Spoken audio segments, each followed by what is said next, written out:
unable to log in, they can directly see us live on YouTube. So just in a minute, we will be starting our session.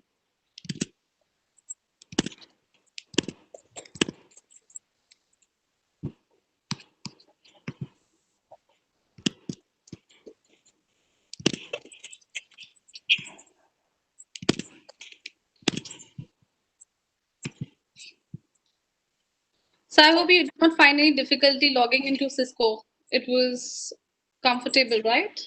For me, it was, yeah. Yeah.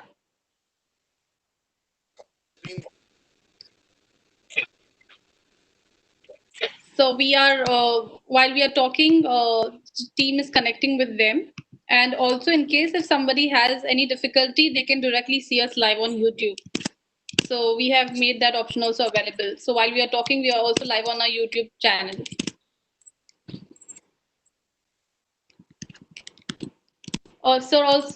So I think, sir, we should start by now. Good evening, everyone. Again, welcome to Architectonic. Amit, sir, once again, welcome. We are more than happy to host you here. And for everybody, there's a small introduction regarding architect Amit Aurora from DCA Architects.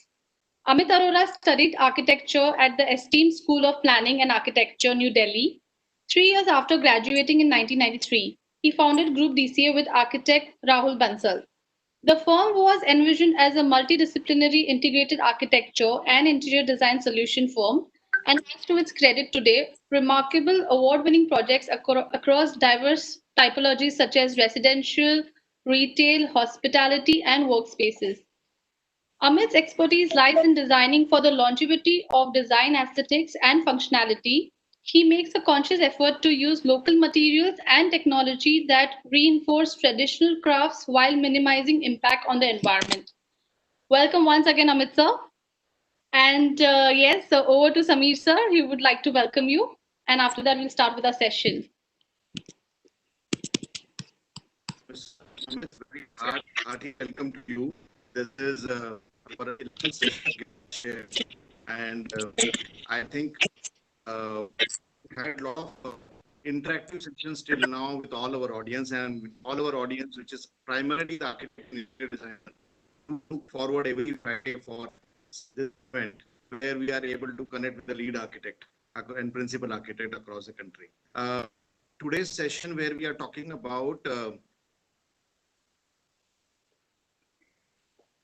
feel that is connecting to the nature, I think is a very, very appropriate session where we would be considering the environment is where we are all working on modern architecture, a way to connect to the human element, a way to connect to the root, one of the very important aspects. We are able to balance both and how do we connect to our the human element. I think that would be a great thing to happen in the architecture. So looking forward, once again, very welcome. And Ankita, back to you. Thank you so much, sir. So, Yeah. So, for our audience, since you all know the topic is built to suit human biology, we will start the session with a nice quote by a Roman poet Horace. This is what I prayed for, wrote the Roman poet Horace. A piece of land, not so very big, with a garden and near the house, a spring that never fails, and a bit of wood to round it off. Those words were set down more than 2000 years ago, around 30 BC. It's easy to understand the emotion prompting them. We still recognize what Horace meant by a rural garden, a place to take refuge, as he did from the irritation of the city life. So, sir, since we are going to talk on how to build to suit the human biology, we would want to start with the topic that the build to suit human biology is based on Group DCA's core value, which is biophilia. So I would request you to elaborate on this for our audience, the core value of biophilia. so I believe, I'm not a believer, it's a fact that anything we build is built for human beings.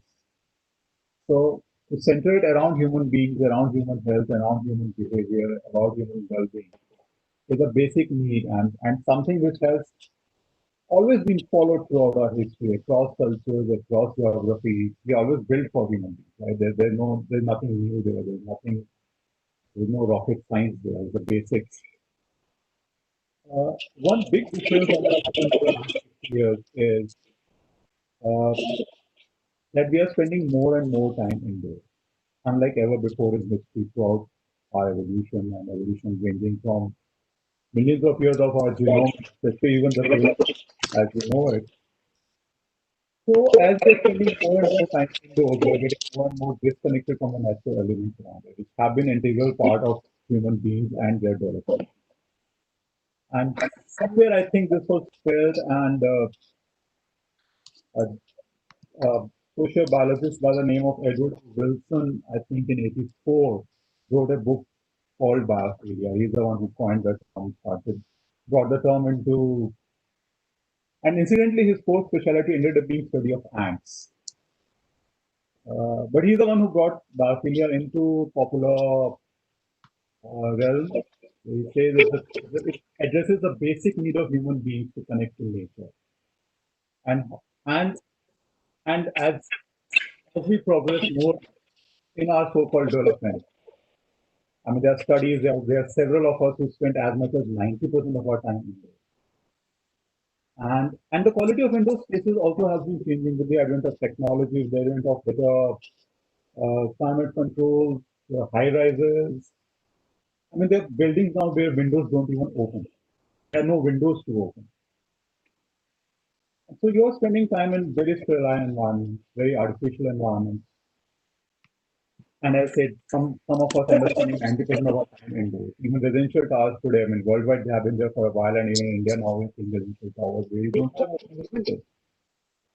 And this has led to uh, uh, a complete disconnect. And that has a lot of impact on human psychology, on human behavior, short term, long term. And this is something which we always have felt we need to address in every build space that we do, whether it's a small intervention we are doing in an old building, we're doing small interiors and all, and we typically do small projects, we don't do any large projects. So whatever we do, wherever we do, the whole emphasis has been to connect human beings to the environment and environment has the nature intended, not what we create as architects. Thank you so much, sir. Since you mentioned that we spend a lot of time indoors, and nowadays most of the buildings, the windows are also not open. And at DCA, you all make sure that through the architecture, you all try to create a connection between human beings, human biology, and nature.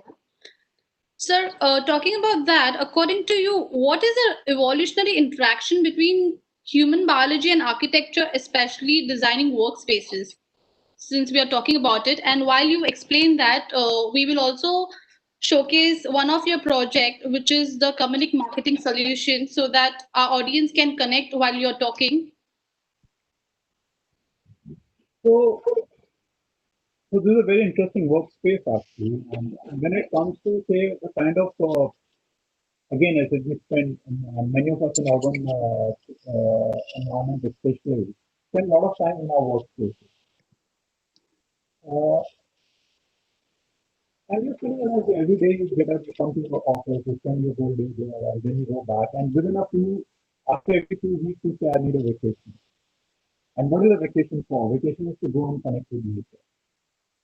I can't just stay connected with nature throughout your life, in your day-to-day life, whether you're at your house, whether it's your office, especially offices where you spend most of your waking hours. So, so that's something which we have always tried to incorporate in all the workspaces we have done. This particular project has a great opportunity for us. And when it comes to connecting with nature, it's not only just typically say add a few plants and few greenery and get nature. That's one So aspect of it. I think I'm sorry to interrupt. I think your voice isn't clear. I think I don't know whether it's a internet connectivity problem from my end or from your end. It's a little unclear the voice while you're talking. Try and talk a little slower. I think I Mm, talking too soft No, maybe. no, it's very But clear, but there was some disturbance, so maybe it's a network issue, I believe. um, So Yeah. Now it's clear. It's clear now. Yes, sir. Sorry for that. No, so I said, there are various aspects that we need to take care of when we talk taking care of human body. So one is, of course, connected to, we are living beings and we thrive on these surrounded by living things. And the psychological well-being of having plants, having pets, of course, you can't have pets in the workplace environment. It's very well established. Apart from that, what matters is to not to have a sterile environment around you. Uh, Uh, Sir, the audience say the voice is still not clear. Maybe you need to come a little closer to the mic because I think that's the issue. Yeah. Uh, yes. so there are various other senses that matter, the daylight being one of the most important ones. And am I better now? Yes.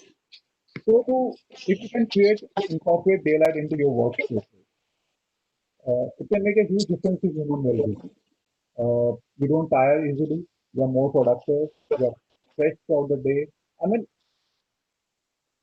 the daylight keeps changing its hues in a continuum. I mean, there are no 2 moments in a day or in a year when the light consistency is static. But the artificial light that we work in are static. And the static light means that your pupils, your eyes are working in the sterile environment where they tire out much faster. Every few minutes so that's where daylight becomes very, very important. And this office is a great place where it works 365 days on daylight. There is absolutely, except for when it gets really dark, sunlight. Uh, Other thing is sounds in nature. Because so, I mean, chirping of birds, the the sound of breeze. These are the things which keep us alive. And this happens only if you keep your windows open. Uh, you can do with sound generators, white sound generators, and music systems and this and that. But it is the sound of nature, which is again something which we really believe in, which we try to do it. And again, the smell that nature will give you, the smell of the plants, flowers, the smell the breeze carries, and the texture around. So these are Correct. all the things that, you know, that's what human beings have evolved being surrounded by. And this is what we try and incorporate in our spaces that we create. Thank you so much, sir. We spoke about daylight, how important it is, and the sound that is chirping of the bird. Since we are talking about connecting our design, the biophilia, with the human biology, so are there any patterns that lay out a series of tools for understanding design opportunities, including the root of the science behind each pattern, then maybe the matrix, then the strategy, and considering how these patterns work? For example, a honeycomb pattern or any different pattern which you all follow at DCA. Okay, so when we talk about the patterns that exist in nature, that exist in wildlife, in wild habitats that various species around us create, there are various aspects to it. Like honeycomb pattern is a pattern which is a most dynamic and the most densified pattern that you can create. So the most you get a lot of space efficiency in the process. So of course you can carry this pattern, and we all have been doing it forever, into your layouts, into your spatial arrangements, and the spatial arrangements definitely are extremely uh, effective. But nature can teach, actually nature teaches us a lot more, and there's a lot more that we can learn from them. I mean, just look at the sheer structural integrity of a spider web. The weight to structural strength ratio is phenomenal. That is the skill thread that a spider weaves, or a tortoise shell, or a ant colony under the earth. Now, these are all structural marvels. And I hope, and of course, a lot of work is happening in the field of biomimicry now, where they are trying to, you know, learn from the efficiencies of nature and try and adapt that into our construction and other technologies, not only architecture, it's any product development and things like. And the other beautiful part about what nature creates is the chemical composition of the structures. It creates such hard structures which ultimately go back to nature and 100% recycled. There's nothing which becomes a waste forever, unlike plastic we create, unlike concrete we create, unlike so everything that nature creates has zero environmental impact.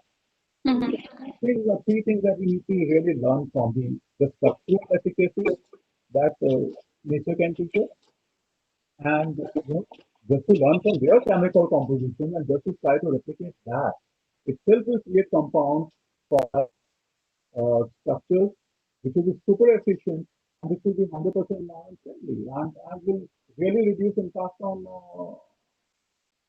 and building construction industry is one of the largest exploiters of our resources.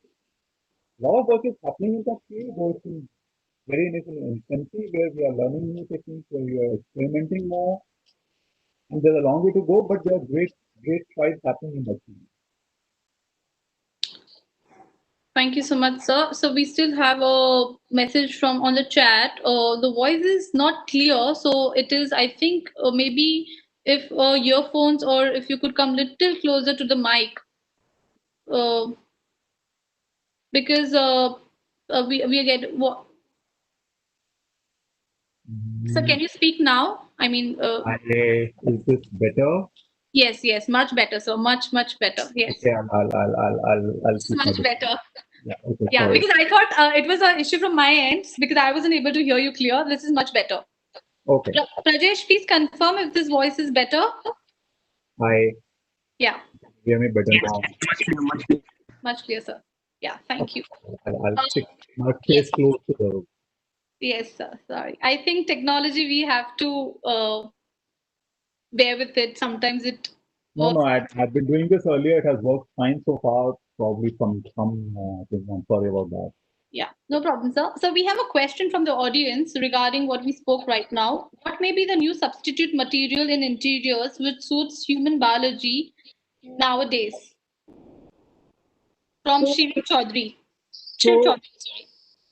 so there are a lot of new materials, and when I was talking about development of materials, I probably only was talking about development of materials which are easy to produce and easy to recycle. That is what is the need of the hour. It has always been, and traditionally, our construction has been very environment friendly compared to what we're doing now. Of course, it is. I mean, any act of civilization is an act against uh, integrity of nature. I mean, to grow food, we have to cut a forest. So it's not that it's going to have become a zero impact game, but we have to reduce our impact as much as possible. But when it comes to particularly the materials that, and again, for me, I'm no authority on this.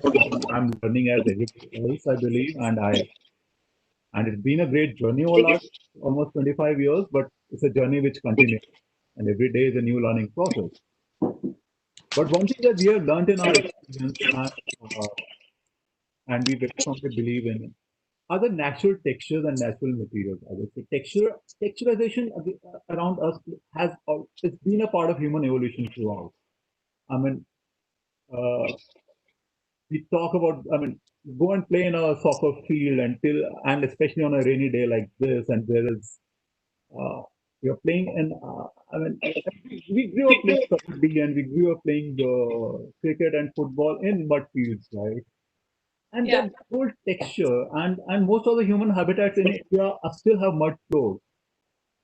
Now we don't use mud floors in our urban dwellings anymore, but once you go there, you sit on that mud floor. There's so much, those buildings are by default so much cooler, so much better, uh, without any air conditioning, without anything. Just that mud, a small mud hut is so much friendlier to us. And that is where you realize that natural textures, natural materials are so important for us. And that is what we try to incorporate and play with in our interiors and keep it very basic, very simple, Don't do anything superfluous. Whatever is required, you put it. I'm not saying you create a mud hut in a urban environment. It's not gonna happen and it's not practical. But I mean, but as simple as you keep it and as basic materials as you can keep it, the simplicity of materiality is, I think, what brings out the best of the space. Thank you so much, sir. Mr. Shiv Chaudhary, I hope sir has answered your question.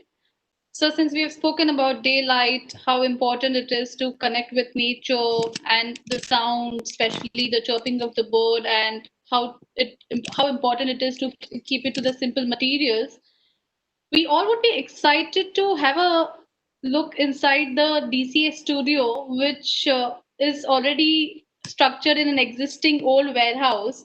And the way you have designed, it's a series of planned and unplanned architectonic gesture. So, if you could just discuss some challenges or how did you design the studio for our audience?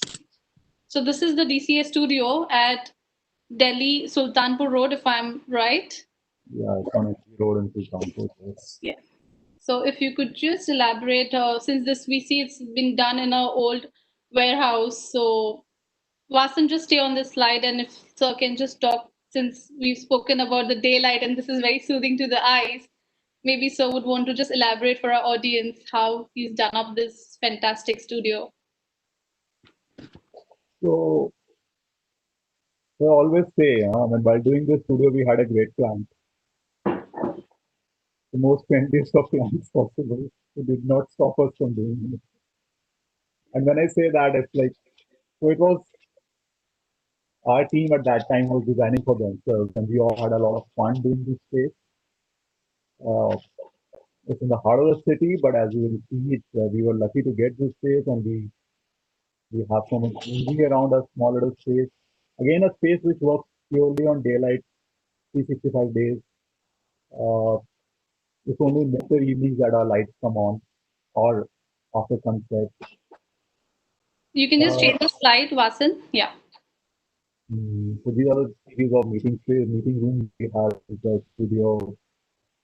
Just fun, just fun trying to retain that whole shed that we had, and and the walls as we got them. So as I say, we didn't even plaster the walls; we just painted them over.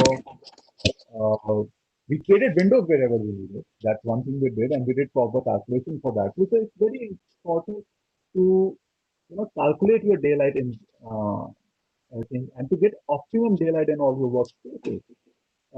Because too much daylight means too much glare, and you need to add blinds and shut off the light. Too little light, you need to have light. So the daylight calculations are very, very important, and that's something we did in this studio. We took care of acoustics. Acoustic comfort is another thing which is very important to our well-being. I mean, apart from hearing natural sounds and other sounds and all that, you can't have echoes, and I mean, classic example right now, you're having echo at the other end and you're not comfortable. And definitely in open offices and all, it's a big challenge. Not only open offices, in restaurants, cafes, anywhere where you're gathering. You want that background noise, but you want to also be focused on what you're doing. You have conversations with people around you, discussions with people around you, and have acoustic privacy also so that you can concentrate on what you're doing. So to get that fine balance in open offices is very, very critical, and this is something which we achieved here. We used all the furniture we got from the previous offices, previous office, so I think it was absolutely a delight. It was maximum recycling, reusing. Still created something very dynamic, very fun. Every morning we get up and we look forward to coming to office. I And we can have a lot of fun completely there. Yeah. You can see the yeah. open spaces, how they're used, and yeah, no, we We enjoyed can it too. definitely see, sir, through the images, it would be absolutely right to say that there is definitely a positive impact of the biophilic design on health, strengthening. We see a lot of happy faces. And the way the empirical evidence of the human nature is connecting with both design and research and the practice. However, sir, there is always a little guidance for implementation when you are working on this biophilic design. And since you have done many contemporary work, like salons and cafes, how are you able to build the human element in it? Like, we will just share your L'Oreal Academy in Delhi and the salon in Bangalore. If you can just tell our audience, how are you able to connect the human element in this? I mean, I think all there to see, especially in this slide that you have picked up. I mean, how more can you connect with nature? And just imagine getting a pedicure done in this area or having a coffee on that table. And, Yes. and this place is absolute delight. It was a great opportunity we got, and we always wanted. I mean, you go on a roadside and you see somebody getting a haircut under a mango tree. And you always want to go and get it done under a mango tree, but then you have hygiene and you want, basic comforts and that. And then this was the opportunity where the client leaves this old bungalow, which had a backyard, which he was not even interested in using. His point was, in that area, let's use this building and we are sorted. And if you know, but there's a beautiful back space you have, and you have these mango trees and coconut trees, and like, why not use that space? Why Yeah. waste that great opportunity? And then Bangalore, of course, offers a climate where you can, so we did a lot of, we did a temporary structure which we air conditioned, but we also did a structure which was open and non-AC. So it was a mix of uh, being part inside that bungalow, then semi-covered structure and all, and it was a great fun project. It was come out as an absolutely uh, stunning spaces. In fact, Yeah. So this was the salon at Bangalore, and this is the L'Oreal Academy, which is this at is a Delhi. L'Oreal training center in the heart of Delhi, and this is again uh, so again a site which we exploited to get a lot of greenery, a lot of views, a lot of optimization of daylight usage inside. Though in salons it becomes very important to again balance the light you need for your work as well as natural light, because it's very True. difficult to work with natural light. So you have to undergo a lot of study, directions, uh, angle of sunlight coming in, shield the direct sun, get indirect sun. Those things are very critical. They're critical in every space, but especially in a space like a salon, especially any academy for a brand like L'Oreal, where the simple mandate is that you have to be absolutely at the top of the world, because you are directly competing with the next academy which is coming up in Shanghai and Paris and San Francisco. So you have to be better than them. But of course, you have to work with Indian budgets. We love taking up that challenge, and this academy has been really appreciated internationally. Uh, and I mean, a lot of international trainers who come here, and I think they people love the space. So, so when you talk of empirical data, now what used to happen, say, a decade back, we used to work on our own experience and our own team. And it used to be actually at times you would find clients who would go ahead with it. At times you would find clients who would say, no, what's the point? I don't want gig life. I don't want these. I don't care. And it used to be so tougher to explain it to them the advantages, because there was no empirical data easily available at that time. But today those data are available. So today, if clients would know, I don't care, and we roll out sheets and sheets of data which says the staff productivity increases. Okay, your electricity bills go down. That sounds Correct. interesting. So on and so forth. So, I mean, your staff take less sick leaves. Yeah. The So on and productivity so forth. increases. And especially when it comes to environments like salon. Now, salon, you and I visit for a few hours in a week or a month. But there are people who make their life, it is their workspace. True. Retail environment, very critical. Where we do harsh lighting, very sterile environments, highlight the product. We go there, we enjoy because we're there for half an hour, we pick up a product, we go out, we do our retail therapy, we have spent money, we are happy. But what about the person who's working there 12 hours every day, day on day? What about their well-being? What about their environment? True. So that is another factor where we face a lot of challenge, because we care for that. And then again, we have to roll out this data. So if the team working there is happier, you will have better sales, you will have better this, you will have better that, you will make more money in the process. Yes. And then again, in retail environment, especially, it becomes very difficult to manage the balance between Um, you know, The internal customer and the external customer. Yes. So I completely agree with you, sir. And salons, yes, I think we go to the salon. The service plays an important role, but also the ambience and the experience does matter a lot. People don't quite often change the salons, so to have a good architecture is definitely a must. And definitely. since you spoke about retail, and also you spoke that workspaces need to have that kind of an architecture where people don't want to go back home, just like the way Google follows it. So yes, Google makes sure No, that no, we encourage. No, I completely disagree with that. I said we look forward to coming to office. yeah. We design equally good residences where we want people to equally feel excited to go home. Okay. All right. We Maybe want yes. offices where you are extra productive for whatever little time you spend there. You know, Yes, yes. spend less time there, but you are more productive and you go out. Don't stay there. Quality, yes, yes. So since I think especially talking about retail, since retail has working hours and how important it becomes, how important is it to adapt to biophilia and retail. We would touch base on the retail aspect, and at the same time we would show all our audience a few of the retail projects which we've done. One would be the A class marble showroom in Kishangarh, and the other, this is the Anand Jewelers in Indore.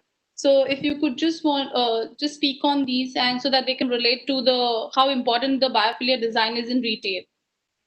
So, okay, when you talk about biophilia again, okay, it talks to one particular realm of thing. But so when we say talk to suitable to human biology, who are the human beings involved in the process? The first human being gets involved in the process of building any process is the workforce which is working on that. And they are probably the most important part of the whole thing.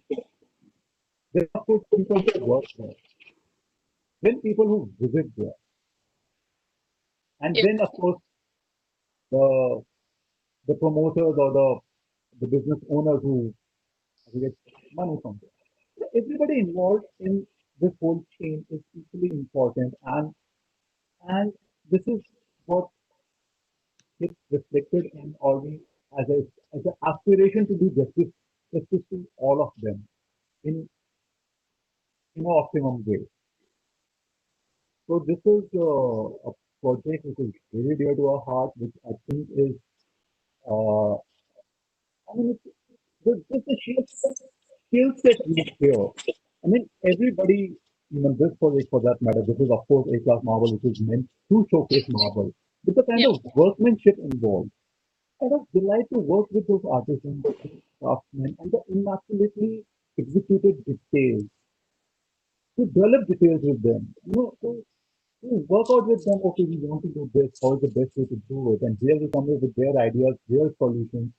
And it's a journey to create beautiful products.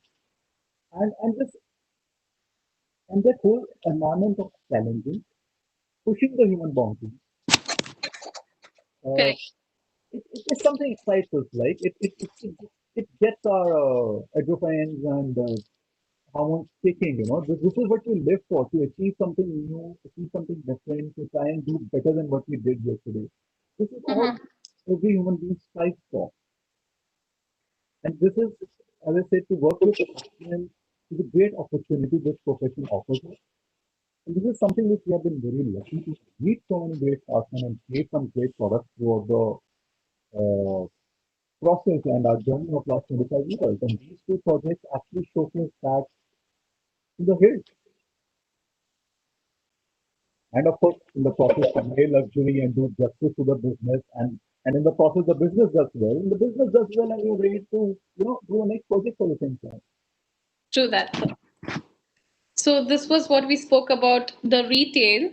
In the meantime, I was just going through the question answers, and there was one question from Mr. Manan Desai. So, with regards to natural material, how durable are they, and would not they require special care? It's the most durable of materials. This natural material is not durable.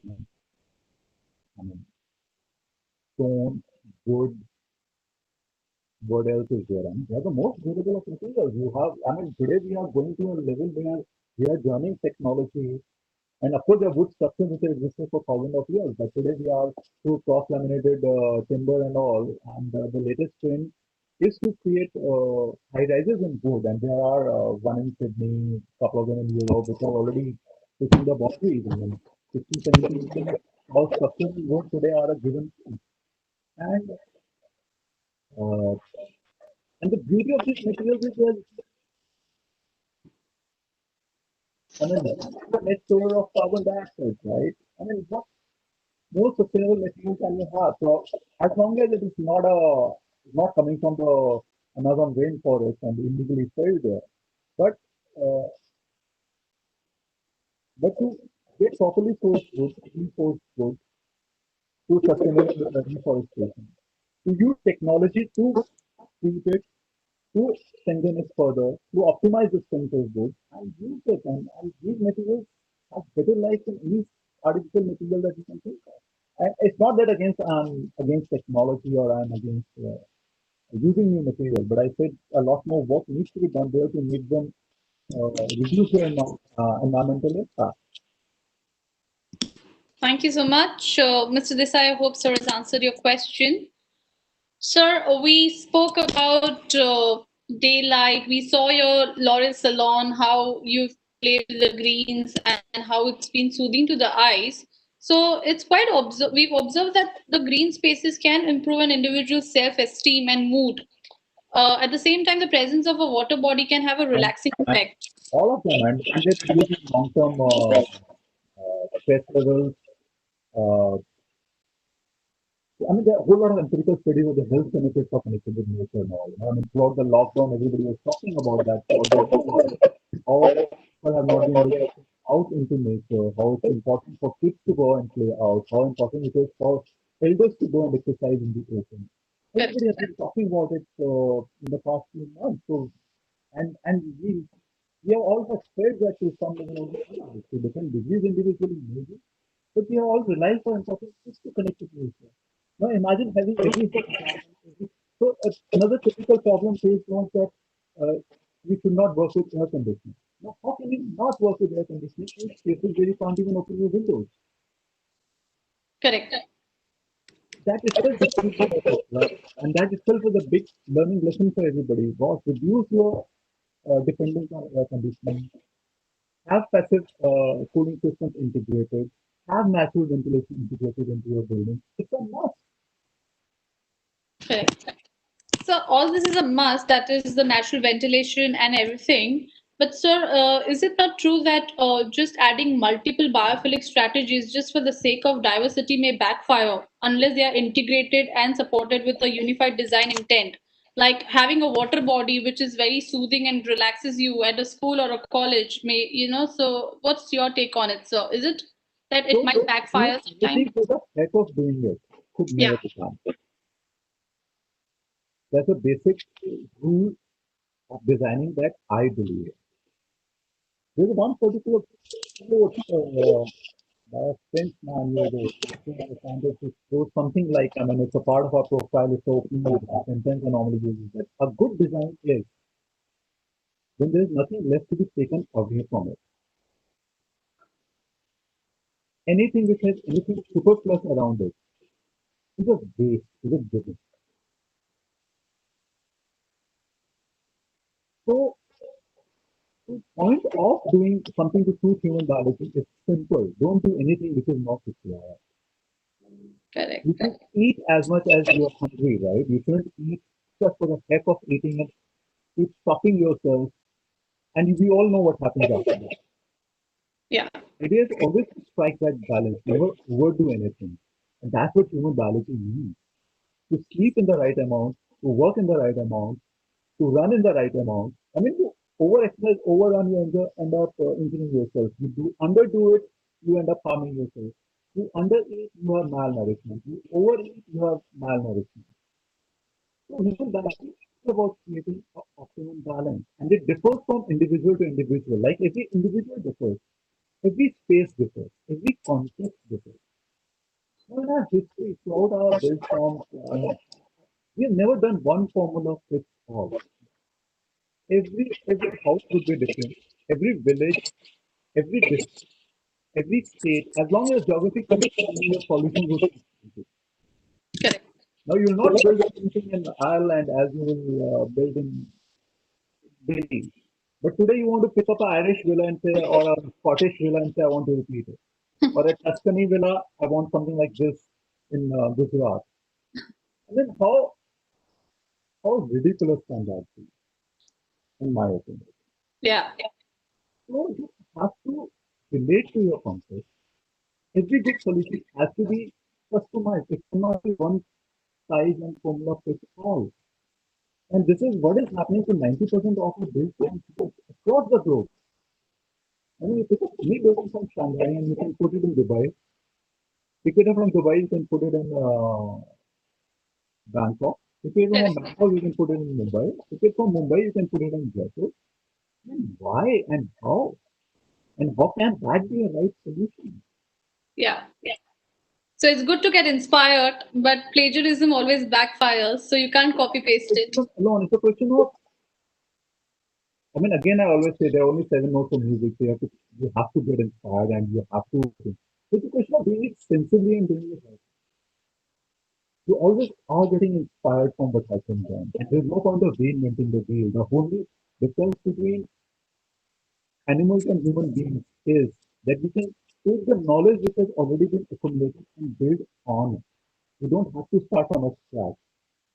I don't have to, start learning to light a fire when I am born. I already know how fire is lit, but I already have a gas stove and I have all the lighters and I have all the technology available to me, which has been developed over thousands of years, over millions of years. So that and no other animal species can do that. Correct. That's why so you have to build upon what's already there and take it forward. We can't be regressive and we can't just copy senselessly. That is Correct. True, that's a very good point. So, I think it's very clear that we need to know how much is enough when it comes to designing. And we'll go back to the question. We'll go back to the slide wherein you had showed about the A-class marble, wherein you mentioned about craftsmanship, how important it is. So, also, sir, for the audience, just to let them know that sir does a lot of furniture work as well. And we want to just know how does that fit into the company's core values and the scheme of definitely iron jewels, not a marble, but these are great pieces of yeah, stone, handcrafted. I mean, look at the whole pattern. Look at the beauty of it. It was a great project to work with this set of great craftsmen. yes. So this is basically about the craftsmanship. Since you're also into a lot of furniture, we are just showing the audience the how important the craftsmanship is, and post that we'll be showing different furniture designed by DCA Group. Some of them are designed, some of them are inspired, but we build Yes, them because so many times when we go and pick up a piece of furniture, we find the basic comfort missing in it. And yes, we are forced to do so many things. So this is something casting. This is another beautiful project where we did a lot of casting to terrazzo flooring. Uh, Again, to see the whole process, to evolve the whole process, to see the problems we are facing, to modify things to solve those problems. Craftsmen coming up with innovative solutions, and I think every project and every piece of furniture becomes a journey. Uh, yes, so yeah, no, we enjoy doing all that. And the thing is to get the basic comforts right, to get the basic proportions right. I mean, so many times you go in a restaurant, you go in a visiting somebody's office, you're sitting somewhere, and you can't sit on those chairs for long. You can't. correct, So this is your way to suit human biology function. To get your basic comforts and right, and then you go to some period furniture, old furniture, they're so comfortable to sit. correct. So these are the few of the furnitures which we are showing on the screen. Which yes. So if Vasan, I would request you to go a little bit slow so that sir can just speak No, on. no, it's okay. I mean, I think we are just, I think so Yeah, there. because we want the Every audience one to of them just has been a mixture of different processes. We casted the seats here, got again the whole comfort light. I mean, for me, to get a good bar stool is so important. You need to go to a bar and you need to be able to sit there for hours to have a good time. yes. you can just move to the other piece of art. This is the Yeah, this is I think, become a very standardized production. I'm more interested in handle in the background, and that's again a part of our studio. yeah. I think that's quite eye-catching. The door handle, the door knob. I mean, it's quite an artifact in its own. Yes, So all this is been customized by DCA. All of yes, these. yes, yes, yes. Okay, that's very nice. So, sir, we have spoken, like, since we see that you've done a lot of customization and you've been using a lot of real material.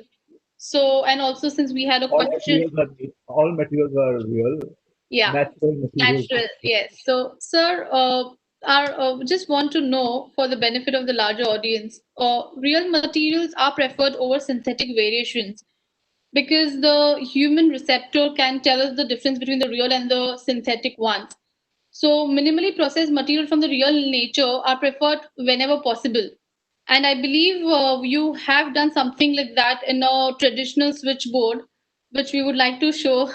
So, although it's, I mean, yeah. So, if we can have a look at the switchboard, which you see, the traditional one. This is a natural wood, sir, which you've done.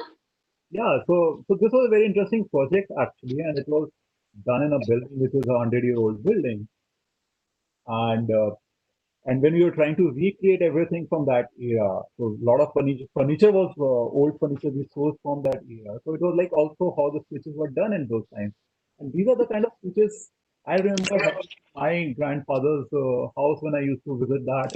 So these are the kind of switches I have seen and experienced while growing up. The So this retrofit. which we really wanted to, bring forward and create that charm. Yeah. This is a store called Akbar Ali's in Mumbai. This is another restaurant in Delhi. This is Akbar Ali. So wherever we are creating that period look, we go in for these details. This is very nice. Yes. Yeah, So, sir, just since we are talking about the real material, just want to inform you, we at L&T also have incorporated real wood in our switch plates, which is our Englaze range. So, just wanted to share with you and take oh, that's your lovely. That sounds exciting. yeah. Although it's Oh, not a retro, but this is a natural no, wood which no, we this have. is beautiful. This is absolutely stunning. Thank Yeah, you so much. and we've done a lacquering on it, so we have different shades in it. So this is what you got inspired by the natural material, and we've done this the real wood thing. Lovely. I mean, it's something which we have been actually doing at times in our projects also, where we replace a switch plate and do something like this. But it's great to have a ready product to do that. It was definitely required. Thank you so much, sir. Before sir, we go to our next question, Prajesh, I would just request you to unmute our audience, and if they have any questions, they can ask so the question because we have covered a lot of patterns. We've spoken about daylight, how important the sound is. So Prajesh, have you unmute the audience?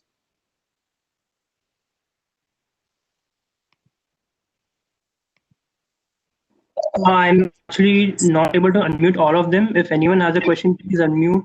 Yes. If anyone has a question, can you all unmute and ask sir the question before we proceed to our next question? Or if you can just raise your hand, I'll be able to unmute you. Yes.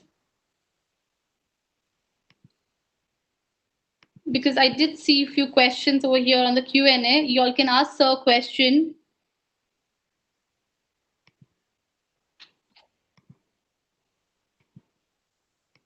I think Naina Singh has raised her hand. Yes.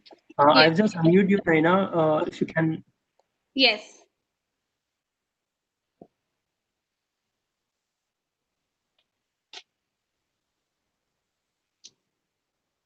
Yes. Are you able to speak?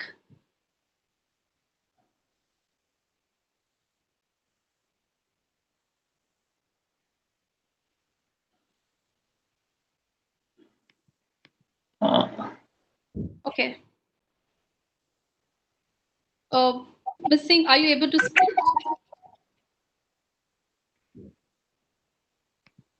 Or if you're not able to speak, you can drop your question in the chat box. I'll read it out for you.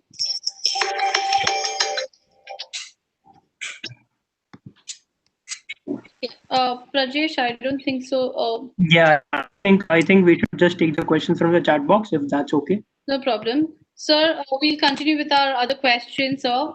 We've seen a lot of your work, and we did see how important it has been. Like there've been a lot of nature and vegetated spaces. So, sir, a space with a good breakout area, which provides a sense of retreat and withdrawal, like especially for work, protection, rest, or healing, whether you're alone or in a small group.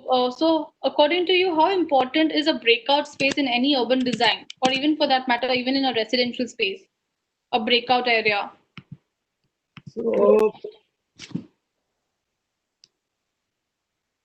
remember in college going to canteen and playing carom board, right? Yeah. And so that's a typical college situation. Among the architecture schools, we used to play carom studios itself. Studio used to enable us to do that. The spaces were such. That's always, you can't just be sitting at one place and doing one thing. We are not machines. Mm-hmm. I mean, tell a child to stay put at one place. How unnatural is that? Mm-hmm.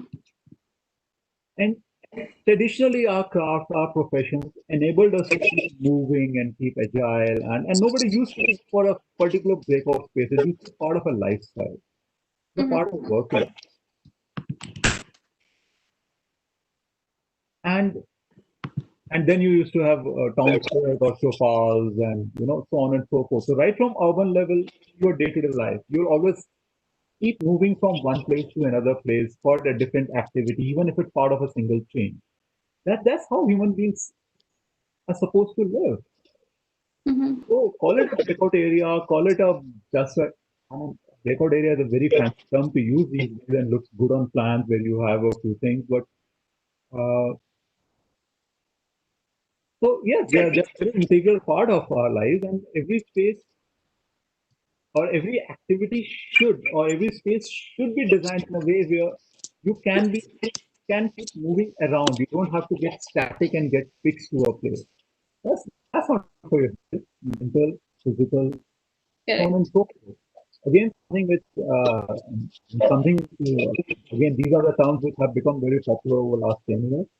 But something which, when I look back at my 25 years of work, we have been doing it from the day one. Of course, we did not have the term called breakout area or biophilic at that time for that matter. I think back in those days there was no breakup, no breakout. Everything breakout happens now. So yes. But used to happen.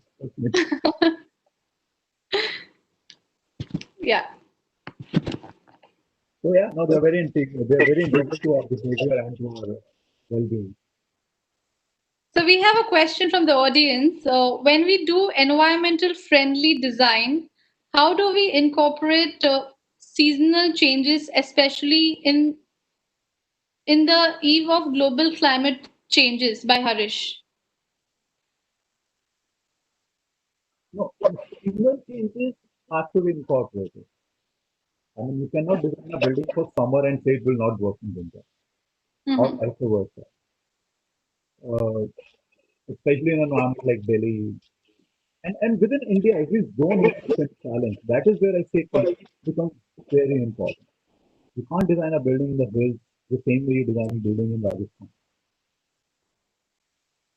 So that's an integral part of the design that you create a solution which works for which works for 12 months in a year. It doesn't work, it cannot work supremely efficient for 6 months and not work for 6 months and so on and so forth. So that's a given. Again, you have to look for solutions. You will find solutions with a quaint mix of traditional wisdom in that area and technology and studies, research. It's all happening. A lot of good work is happening around that. You have to just be alive to it and we'll find a solution around it. You don't have to reinvent the wheel. That's the beauty of it. You just have to optimize it. Coming to climate change, well, that's a much bigger question than just designing. That's a question I don't think there are easy answers to or there's straightforward answers to. It's something which we have to start minimizing at an individual level, start doing our bit at an individual level, and then only a collective can happen, which can uh, help our future. Otherwise, we as a species and race are doomed. Thank you so much, sir. Mr. Harish, I hope sir has answered your question. This was, I think, from the YouTube live channel. There is another question which we have, sir, is from Mr. Shivarama Krishnan. What about lifts? What do you prefer, modern versus old? I just correct me, Mr. Krishnan, if that's the question you want to ask, sir. About lift, modern versus old. That's what he's mentioned. What do you prefer? I mean, it's again contextual, right? If there's an old lift, I will not throw it away in a old building. I will make it work. If it works to the safety standards and performance standards required today, but if I'm doing a new building, I'll put it in a lift, right? Yeah. I don't know if that's what the question was. I think we'll come to that question in case if he has something else to ask. We have a question from architect Hiren Davda. These days we find there is solar panels are needed for very small houses. How do you see that? Solar panels is something now. I have a so much in school, and I'm talking 30 years back, more than 30 years back. Now, I did a project on solar photovoltaic cells, and at that time, the basic fact was that energy required to produce a photovoltaic cell was far more than the energy it would help you use. So solar panels have become way more efficient in that way, for sure. But the problem comes if you have to store that energy and use batteries, and then you look at the environmental cost of those batteries. And even when you do the simple calculation of solar panels, you have to understand that there's a lot of subsidy we are getting. But that subsidy ultimately the inherent empirical energy of that product has to be studied. Because that product uses a lot of minerals, a lot of industrial things. So there's a lot of uh, energy already consumed in producing that panel. So you have to do that and see where it is useful, where it is not useful, and if you're using it directly or not. The minute you have to store it to use at different times, use the whole battery, and then you have to look at that environmental cost. You have to do that analysis and then see how efficient it is to use it or how actually helpful to the environment it is. Thank you so much, Mr. Davda. I hope sir has answered your question. We will take, I think, two more questions and maybe then we will call it a session.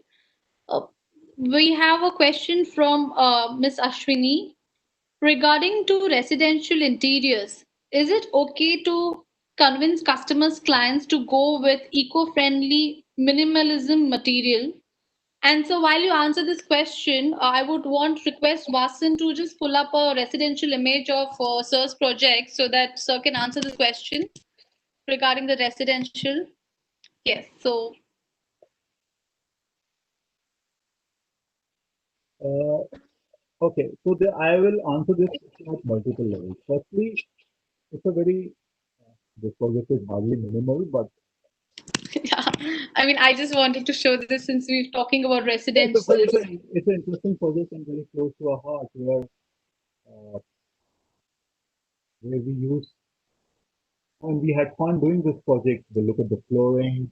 The walls are actually very simple, but the whole accessorization, the furniture, customized chandeliers, and the beauty of daylight coming in. Just see the amount of daylight coming in, the amount of balconies this house has. So this is the point I was trying to make that today we do houses where you can't even open the windows.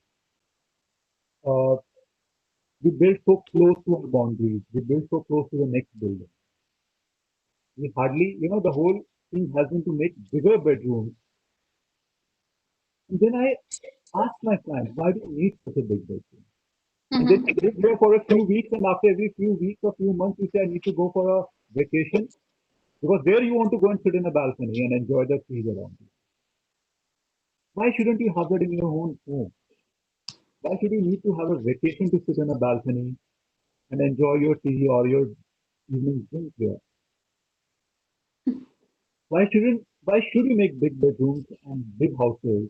Why can't you make smaller bedrooms, smaller houses and have more openness around you and more light coming in? I mean, we go to resorts and we see toilets with big windows and a private courtyard outside, and we enjoy that. Why can't we build that in our own houses here? Why do we need those massive toilets without and then we can't even open our windows because it is abutting something else? And then we don't have light coming in, we don't have breeze coming in, we can't enjoy the rain in our houses. This is the first thing we need to, at least I personally question in every residential project we get involved. Uh, and design every house as a replacement house. Mm-hmm. And again go back to, you know, and and and, and you have to, you know, like workspaces when you roll out this data, okay, your staff will not fall ill if you do this, and they will be more productive. Similarly, you have to catch the nerve of the client and use those facts to convince that client to see your way. Provided you are right, you will be able to convince the client. If you Mm-hmm. have built in your argument, clients will always see your way. And that is why your client has engaged you. Client is looking for correct advice. Correct. Thank you so much, sir. Ashwini, I hope sir has answered your question. And we have a question from architect Sveshka, sir. Prajesh, can you unmute Sveshka? Let me check. Yeah.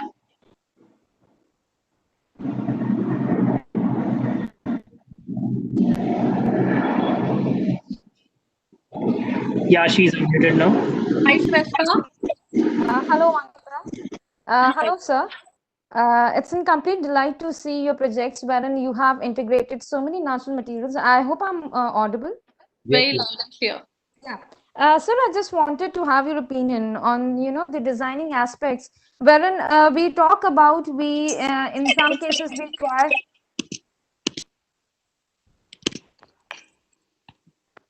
I've lost her. Uh, yeah, yeah, wherein we talk about, connecting with our environment. We talk about the built environment. We talk about so many natural materials to be incorporated in our designs. But sir, what about the local techniques, wherein local materials and of course the uh, local skill people, skilled workers can be given an opportunity too, because this will certainly lead to more cost effective designs also. When we discuss about these turn out to be more on a vernacular context, and people are more fantasized by contemporary outreaches in their design, or maybe which fantasizes them more. I mean, So what's this is out of where no. So this is where I completely disagree.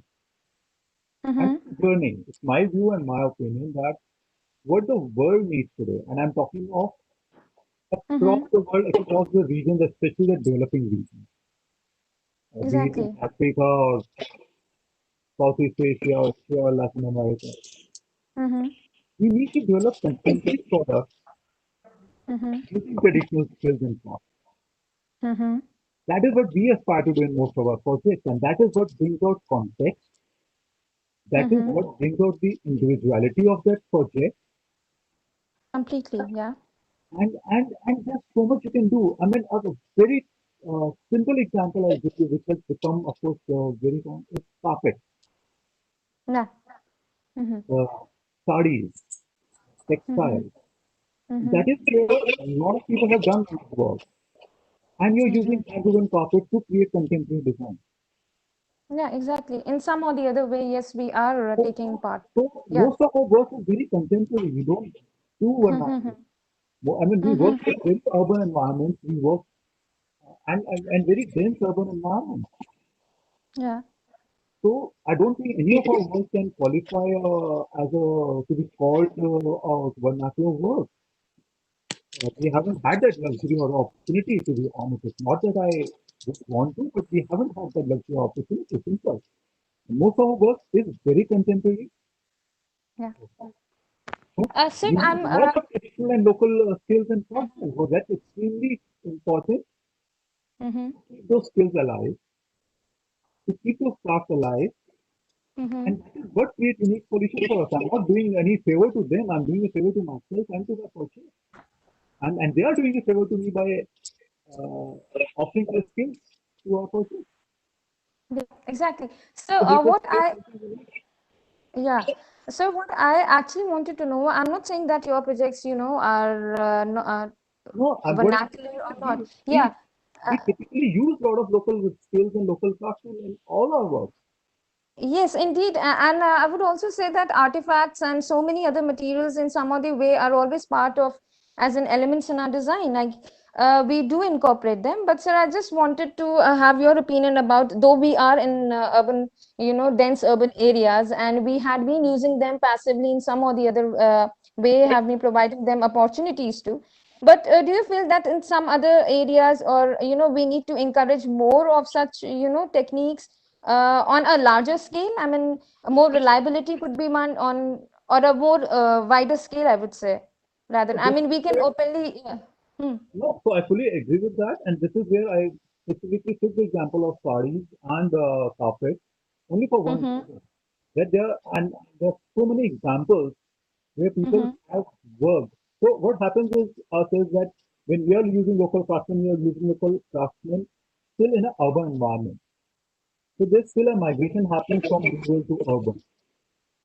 Uh, Whereas such industries, the people who are producing products on a larger scale, have been able to transform uh, those rural economies and lifestyles and create healthcare facilities and education facilities and making those skills survive and profitable for those craftsmen.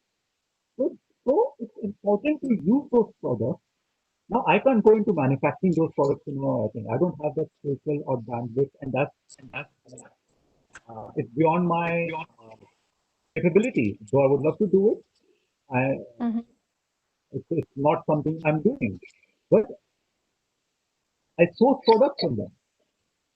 Mm-hmm. And there are a lot of such agencies happening across, and yes, we need so many more. Yeah, absolutely. And there's a great opportunity. That's where a great opportunity lies, as I said, throughout the developing world. I mean, I will not even say in India and India alone. It lies all across. I mean, I've come across people who have developed great contemporary products using traditional crafts in South Africa. Exactly. Yeah. There's an MNC we work for who belongs to South Africa, and we have used these products in their projects because they are very clear that wherever we do our projects internationally, we use these particular products from these particular countries in Southern Africa. I mean, they run art foundation there where they pick up young talent, they uh, spend money on their education, on their art education, they encourage them to use traditional skills in contemporary and modern art. So the avenues available are unlimited. Mhm. Exactly. Yeah. Thank you, sir. I just wanted to have your opinion also, because I found the reflection of the same.